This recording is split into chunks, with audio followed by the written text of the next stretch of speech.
Thank you, Emma, who has now got the official Quizmaster title for Cafe Church. Very easy, that quiz.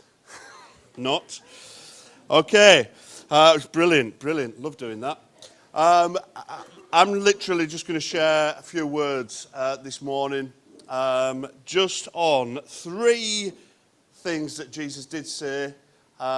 Could have picked random things. I've thought of three things that I just want to briefly share with us.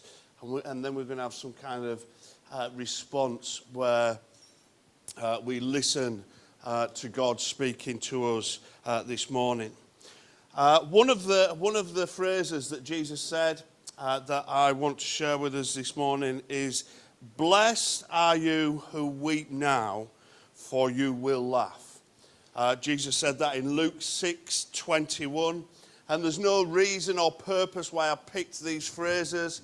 I just felt as though these were things that needed to be shared this morning, and I just want to encourage, maybe there's some of you sat here this morning and you're deeply hurting. Maybe there's things going on in your lives that others don't know about. And maybe there's things that you're quite desperate about. And you're, if not weeping on the outside, you really feel as though you're weeping on the inside. And I just felt as though through the words of Jesus, Jesus was wanting to say to you in that situation, you're in a season and it's not always going to be like this. I just want to speak that there will be a time when your sorrow, where your sadness, where your pain will turn to laughter. Words of Jesus, and we believe them to be truth. So just, if any of you this morning are suffering in some kind of way, just really struggling with situation, and I do sense it's maybe private things that people don't know about, you don't need to share that, but just know that Jesus is with you, and this is a season. It's temporary. There will be a time round the corner when you laugh and have peace and joy. Another thing that Jesus said, which could have gone on the quiz actually, it would have been quite a good one. Why are you searching for me? So Jesus said this as a young boy to his mum in Luke 2:49. He goes on to say, didn't you know I've been in my father's house? And Mary and Joseph had lost Jesus. And he said, why are you searching for me? Because they should have known where he was. And last week, I was thinking about this. And last week, I shared with you about Jesus' baptism. There was an open heaven. And there was no indication in Scripture that the open heaven has closed. And in fact, we're told heaven tore apart and giving us access to the living God. And I just think this links. Jesus is saying, you don't need to search around for us. In whatever situation in your life, you can know God's presence with you this morning. And I just want you to know that I came across this, which I'll put it up here, see if it works. Can people see this? Can people see that?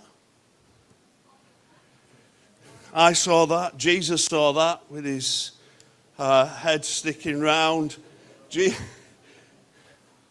There you go. That's just a reminder for me in my study maybe, that Jesus is always around and we don't need to go searching for Jesus. Jesus is there, and in some ways that's a discouraging thing when we do things that we know to be wrong, but it's an encouraging thing that no matter what is going on in our lives, no matter what we face, Jesus is there. Jesus is with us. We don't need to go searching for Jesus. And I just want to encourage you this morning that if you need a touch of Jesus in your life, you don't need to go searching for him. He's there. you can speak to him. You can cry out to God. You can call upon his name at any time. And the final words of Jesus that I just want to look at this morning are from Matthew 5, verse 44, where Jesus says, "But I tell you, love your enemies and pray for those who persecute you." And I don't know why I've been spending all week thinking of people who maybe I'm struggling with. I'm not looking at anyone because there's no one in this room that I'm struggling with. People who I might have a bit of an issue or whatever, and I'm thinking, God, who are you calling me to pray for in response to these words? And I just want to encourage you all. It's a really good thing. If there's anyone who's giving you a hard time, if there's anyone who you're not quite right with, pray for them. You know, I was on the phone to someone. I won't embarrass because they are part of this church, but I was on the phone with someone this week, and they were talking about one of their children, and one of their children had had a hard time, a couple of people at school, a couple of their friends at school. And they decided the next day to, when they were praying with their family, to pray for these kids that are giving them a hard time. And I thought, that's so cool. That is exactly what Jesus calls us to do. So if you've got trouble with anyone, I encourage you to pray for them this week. Pray for them. And that is exactly what Jesus tells us to do. There are so many things that Jesus tells us to do. Those were 3 things that I wanted us to look at this morning. If you're struggling, if you're going through a difficult time, that will change. You don't need to go searching for Jesus. He's there. You can call on his name no matter what your circumstance, whatever you're facing this morning. And also to pray for those who persecute us, those who we may not go as far as class as our enemies, but those maybe that we're just struggling with. Pray for them and see God move in that situation.